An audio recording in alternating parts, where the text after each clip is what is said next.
Hello అండి, అందరూ ఎలా ఉన్నారు? మనకి ఆవకాయ పచ్చడి తిన్నప్పుడు మాత్రం చాలా కమ్మగా ఉంటుంది. కానీ అది ప్రిపేర్ చేయాలంటే మాత్రం అందరూ చాలా భయపడిపోతూ ఉంటారు. టేస్టీగా అండ్ ఎంతో ఈజీగా పర్ఫెక్ట్ కొలతలతో ఈ ఆవకాయ పచ్చడి ఎలా చేయాలో ఈరోజు నేను మీకు చూపిస్తాను. 90s కిడ్స్కి ఎక్కడో సిటీలో జాబ్ చేస్తున్న వాళ్ళకి ఈ పచ్చడి చిన్నప్పటి అమ్మమ్మ చేతి రుచిని గుర్తు చేస్తుంది. దీనికి మనం ఫస్ట్ మామిడికాయల్ని బాగా వాష్ చేసుకొని పొడి క్లాత్తో మామిడికాయలన్నీ తుడుచుకొని ఒక 4-5 అవర్స్ ఎండలో ఆరబెట్టాలి.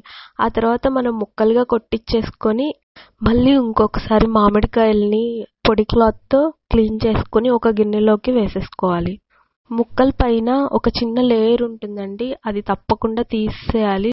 ఫస్ట్ ఆవకాయ పచ్చడికి కావాల్సినది ఉప్పుని ఎండపెట్టి మిక్సీలో మెత్తగా పౌడర్లా చేసుకోవాలి. ఆ తర్వాత ఆవపిండి, మెంతిపిండి కూడా మిక్సీలో పౌడర్ లాగా చేసుకొని చల్లించుకోవాలి. ఇంకా ఆయిల్ అండి, వేరుశనగ నూనె అయితేనే ఆవకాయ పచ్చడికి చాలా టేస్ట్ వస్తుంది. ఇంకా పచ్చికారం. కొలతల విషయానికి వస్తే మీకు మానికలు కనుక అలవాటు ఉంటే ఒక మానిక మామిడికాయ ముక్కలకి 2 గిద్దలు కల్లుప్పు, 2 గిద్దలు కారం, 2 గిద్దలు ఆవపిండి, ఇంకా 1/2 లీటర్ ఆయిల్ పడుతుందండి. కాదు కేజెస్లో కావాలంటే 1 కేజీ మామిడికాయ ముక్కలకి 125 గ్రామ్స్ కల్లుప్పు, 125 గ్రామ్స్ కారం, 125 గ్రామ్స్ ఆవపిండి, 250 గ్రామ్స్ ఆయిల్ పడుతుందండి. ఇవన్నీ మాకు ఐడియా లేవు, ఇంకా సింపుల్గా చెప్పండి అనే వాళ్ళు ఇప్పుడు ఈ ప్రాసెస్ ఫాలో అవ్వచ్చు. మన ప్రతి ఒక్కరి ఇంట్లో టీ గ్లాస్ ఉంటుంది కదండి, ఆ టీ గ్లాస్తో 1 కేజీ ముక్కలకి కొలత కొలుసుకోవచ్చు.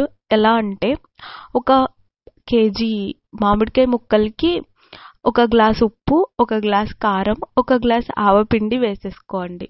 కరెక్ట్గా సరిపోతుంది. నేను 6 కేజీస్ మామిడికాయ ముక్కలు తీసుకున్నాను. నాకు 6 గ్లాసెస్ ఉప్పు, 6 గ్లాసెస్ కారం, 6 గ్లాసెస్ ఆవపిండి పడుతుంది. మెంతిపిండి విషయానికి వస్తే 1 కేజీ ముక్కలకి ఒక 2-3 స్పూన్స్ మెంతిపిండి పడుతుంది. ఎక్కువ వేసుకుంటే చేదుగా ఉంటుందండి, మెంతిపిండి ఎక్కువ వేసుకోకూడదు. ఇప్పుడు నేను 6 కేజీస్ మామిడికాయ ముక్కలకి అన్నీ 6 గ్లాసెస్ అంటే 1 కేజీ మామిడికాయ ముక్కలకి 1 గ్లాస్ వేసుకోవాలి. అన్నీ వేసేసుకున్నాను. కొంతమంది ఏం చేసేస్తారంటే ఫస్ట్ ముక్కలు వేసేసి ఆ తర్వాత ఉప్పు, కారం, ఆవపిండి, మెంతిపిండి అవన్నీ దానిలో వేసి కలుపుతారండి. అలా అయితే చాలా ఇబ్బంది అయిపోతుంది, అన్నీ మిక్స్ అవ్వవు. ఫస్ట్ ఇలాగా ఉప్పు, కారం, ఆవపిండి, మెంతిపిండి అన్నీ వేసేసి అవి ఒకసారి ఫస్ట్ మిక్స్ చేసేసుకున్న తర్వాత ముక్కలు వేసుకుంటే అప్పుడు ఈజీగా ఉంటుంది. ఎందుకంటే ఫస్ట్ మసాలా అంతా మిక్స్ అయిపోతుంది కదా, ఆ తర్వాత ముక్కలు వేస్తే ముక్కలకి ప్రతి ఒక్కటి పడుతుందండి. అందుకనే నేను ఇలా ఫాలో అవుతాను. ఫస్ట్ అన్నీ వేసేసి కలిపేసుకోవాలి. ఇలా కలిపేసుకున్న తర్వాత దీనిలో ముక్కలు వేసుకోవాలి. అందుకని ఫస్ట్ అన్నీ వేసేసి ఇలా కలిపేసుకుంటున్నాను. మీరు కూడా ట్రై చేయండి, ఈ ప్రాసెస్ చాలా ఈజీగా అనిపిస్తుంది. వేసుకొని ఒకసారి ఇలా తిప్పేసిన తర్వాత ఈ ముక్కలన్నీ దీంట్లో వేసేద్దాం. ఈ మామిడికాయ ముక్కలన్నీ దీనిలో వేసేసి ఈ ఉప్పు, కారం, ఆవపిండి, మెంతిపిండి అన్నీ పట్టేలాగా ఒకసారి కలుపుకోవాలి. ఇవి బాగా కలుపుకోవాలండి, ప్రతి ముక్కకి ఈ మసాలా అంతా పట్టాలి. అప్పుడే ముక్క టేస్ట్ చాలా బాగుంటుంది, లేకపోతే అంత టేస్ట్గా అనిపించదు. ఒకసారి మొత్తం ఇలా కలిపేసుకుందాం. పైన కలిపితే కింద మసాలా అంతా అలానే ఉండిపోతుందండి, కొంచెం కింద నుంచి కలపాలి. ఆ తర్వాత దీంట్లో ఆయిల్ వేసేసుకుందాం. నేనైతే 6 కేజెస్ మామిడికాయ ముక్కలకి 2 లీటర్స్ ఆయిల్ పట్టిందండి. అదే 1 కేజీకి అయితే 250 ml అంటే 1/2 లీటర్ ఆయిల్ పడుతుంది. అదే మానికల కొలత అయితే ఒక మానిక్కి 1/2 లీటర్ ఆయిల్ పడుతుంది. ఇలాగా ఆయిల్ వేసేసుకొని అంతా కలిపేసుకున్న తర్వాత దీన్ని ఒక పెద్ద డబ్బాలోకి ట్రాన్స్ఫర్ చేసేసుకోవాలి.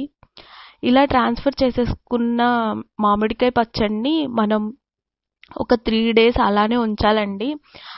మధ్య మధ్యలో కలుపుతూ ఉండాలి డే బై డే.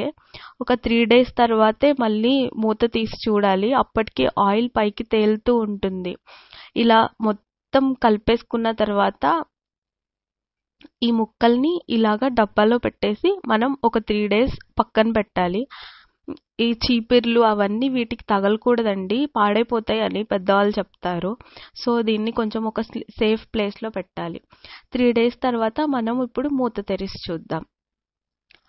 3 days అయిందండి. చట్నీ మూత తెరిచి చూస్తున్నాను. ఆవకాయ పచ్చడి ఆయిల్ అంతా తేలింది పక్కన చక్కగా. సో ఇదంతా మనము ఇంకో గిన్నెలోకి వేసేసుకుందాం. మళ్ళీ ఇంకోసారి ఉప్పు కారం చెక్ చేసుకొని చిన్నులపాయలు కూడా వేసి కలిపేసేద్దాం. చాలా మందికి దీనిలో చిన్నులపాయలు వేసుకుంటారని తెలియదు. మేమైతే చిన్నులపాయలు వేస్తాము. ఆ చిన్నులపాయల టేస్ట్ కూడా చాలా బాగుంటుంది. ఇలా 3 days తర్వాత ఒక గిన్నెలోకి ట్రాన్స్ఫర్ చేసుకొని చిన్నులపాయల్ని పొట్టు తీసి ఉంచిపెట్టుకోవాలండి. ఒక 1 day కనుక ఎండలో పెడితే చక్కగా పొట్టొచ్చేస్తుంది. అలాగా ఒక గిన్నెలోకి ట్రాన్స్ఫర్ చేసుకున్న తర్వాత